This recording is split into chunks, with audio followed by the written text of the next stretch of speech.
I still remember the way the sun hit the hood of my car that morning, clean, calm, and ordinary.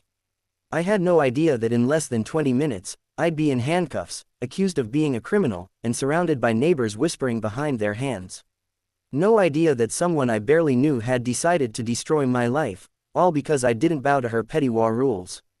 My name's Daniel Hayes. To my neighbors, I'm just another homeowner, a quiet, polite guy who pays his dues and waves hello on garbage day. What they don't know is that I'm the director of a specialized FBI division focused on corruption and organized crime. I don't flash my badge around, and I never mix work with neighborhood politics. Or at least, I didn't, until the day Karen decided to make me her target. It all started over a mailbox. 2 months before that day, I got a letter taped to my door, bold red letters screaming, "Violation notice, non-compliant mailbox." I stared at it, confused. My mailbox was standard issue, installed by the previous owner, same as half the homes on the street. The note was signed, Karen Whitmore, HOA president. I'd heard of her. Everyone had. She was the self-proclaimed queen of the neighborhood, always patrolling the streets with a clipboard, stopping joggers to scold them about leaving trash cans out too long, photographing lawns that weren't trimmed to her liking. She ran the HOA like a dictatorship, and anyone who crossed her paid for it. So, I did what any reasonable person would do, I emailed her. I politely explained that the mailbox was standard, and I'd be happy to fix it if she could show me the regulation. Her reply came 3 minutes later. "Mr. Hayes, rules are rules. Replace it within 7 days or face fines." No explanation, no regulation cited, just a threat. That's when I decided I wasn't giving in. I didn't move into a neighborhood to be bullied by someone with too much free time. So I ignored the warning.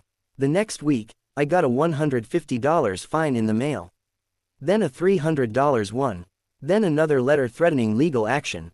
I called an HOA meeting to challenge it. Karen showed up in her signature floral dress, clipboard in hand, a smug smile plastered across her face. She tried to talk over me, but I calmly cited the bylaws, word for word, showing that my mailbox was, in fact, compliant. The room murmured in my favor. Her face flushed red, and that's when I saw it in her eyes, pure hatred. From that moment, I knew she wouldn't let it go. Over the next few weeks, she made my life miserable. Anonymous complaints about my lawn. Notices claiming my car was too noisy. HOA inspectors showing up unannounced. But I stayed calm. I'd handled mob bosses and senators. One suburban tyrant wasn't going to rattle me. Until the morning the police showed up. It was a Thursday. I was grabbing coffee before heading to work when I noticed 2 police cruisers rolling slowly down the street.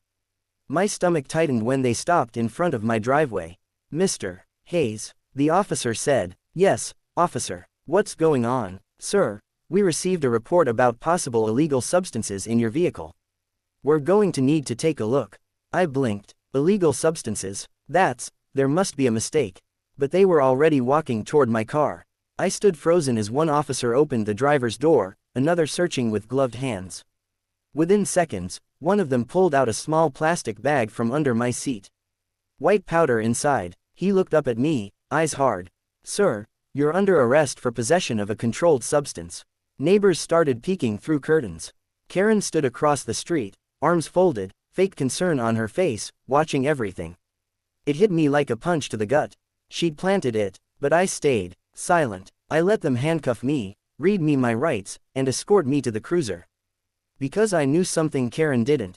Everything about that evidence would fall apart the second I made a call. At the station, I requested to speak with the supervising officer. Calm, professional. I gave them my name, my credentials, and watched the color drain from their faces when they verified my identity. Director Daniel Hayes, FBI Internal Affairs and Anti-Corruption Division. I wasn't just another guy. They had just arrested the federal officer who oversaw corruption investigations. The sergeant apologized immediately, his voice trembling.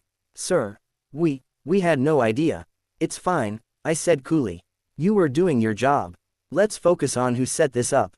Within the hour, my car was impounded and forensics was all over it. The bag tested positive for narcotics, street-grade cocaine, but it had no prints.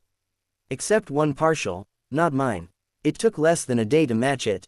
Karen Whitmore. The evidence was clear. She'd broken into my car, most likely while I was at work, and planted the drugs, then made an anonymous call to the police. Her motive: retaliation, revenge for being humiliated in front of the HOA. I could have had her arrested immediately, but I wanted her to feel what she tried to do to me. I wanted her to squirm. So I stayed quiet. The next weekend, the HOA had its monthly meeting at the community clubhouse. I showed up right on time. Karen was there, perched at the head of the table, wearing pearls and a satisfied grin. The moment she saw me, that grin faltered. She'd expected me to be gone, fighting charges, reputation in ruins. But here I was, calm and smiling. "Mr. Hayes," she said, voice dripping with false kindness. "I was so sorry to hear about your legal troubles." "Funny," I replied. "That's actually what I came to talk about." The room went silent. Every neighbor turned to watch.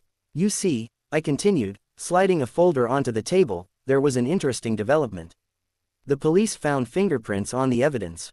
Guess whose they were?" Her face went pale. I don't know what you're talking about." "Oh, I think you do. And so will the judge."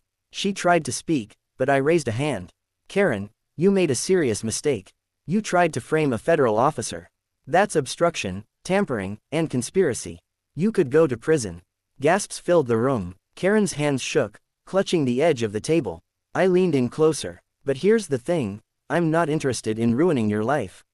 Not yet. I want you to step down as HOA president. Effective immediately. You'll write a letter of apology to every homeowner you've harassed. You'll pay restitution for the fines you issued unlawfully. Do that, and I'll make sure this doesn't go any further." She stared at me, trembling. Then she nodded. The next morning, every neighbor got an email. Karen had resigned for personal reasons. The HOA fines vanished. The ridiculous rules loosened. And for the first time in years, people in our neighborhood smiled when they walked outside. But Karen couldn't let go. 2 weeks later, I saw her sitting on her porch, staring at me as I watered my lawn. Her eyes were hollow, her pride shattered. She tried to destroy me. And in the end, she destroyed herself. I didn't need revenge. I didn't need to see her in handcuffs. Watching her fall under the weight of her own lies was enough. Sometimes justice doesn't come from a courtroom, it comes from truth revealed in the daylight, in front of everyone who believed her lies. And as for me, I still live in that neighborhood. My mailbox is the same. My car's clean. And the new HOA president, let's just say they keep things fair. Because they know exactly who lives on Oakwood Drive.